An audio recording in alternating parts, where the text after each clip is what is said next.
السلام عليكم سو dhawaada asxaabay khiyaamadii ugu weyneyd marun baa intay xal tagay nala daawo barnaamijka oo dhameystiran si aad u ogaato xogta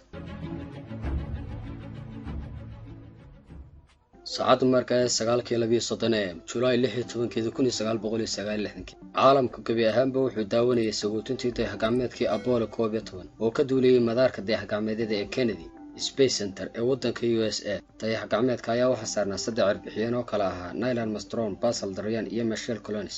Armstrong ayaa hogaamiyaha camaliyadan Apollo 11 ee ujeedku ahaa inay tagaan oogada sare ee dayax 36 channel ayaa si leef looga daawanay waxa daawanay dad lagu qiyaasay 600 milyan oo aaminsanaa xaqiiqada in Mareykanku tagay oogada sare ee dayax balse dad fara ku tirasa oo badan aqoon-yahano iyo indhaargarad ayaa gabi ahaanba go'aankoodu ka duwanaa kan bulshada kale ee caalamka haddaba marun baa USA ay ku guuleysteen dayax tagaan aqoon-yahano badan ayaa xaqiijiyay in camaliyadii Apollo 11 ay gabi ahaanba tahay khiyaamo qaran oo laga galay bini'aadamka sababtoo ah waa sida hadalka u dhigay in Mareykanku kuma guuleysay inuu tago oogada sare ee dayax dadka aaminsan aragtidan ayaa waxay cuskadeen daliil xaqiiqooyin ay ka mid yihiin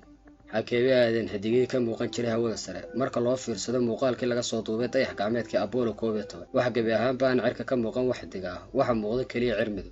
waa maxay sababta uu calanku la babanayay mid ka mid ah waxyaabaha ay ku doodaan dadkan aaminsan aragtida mu'aamarada ayaa in calanka Mareykanku babanayay inaga oo in gabi ahaanba waxa waa ka jirin dayax haddaba maxaa sababay in calanku babado ama ruxmo way badan yihiin daliilada ay ku doodaan dadka aaminsan aragtida mu'aamarada balse kuma soo wada koobi karna halkan haddaba daawade adigu maxaad ka aaminsan tahay in bini'aadamku uu tagay dayax faalladaada noogu reeb comment fadlan video waa dadka sheexooga dhiirgalina noqoto like noo saarado cusub tan subscribe sar oo nagu soo biiro. Assalaamu calaykum.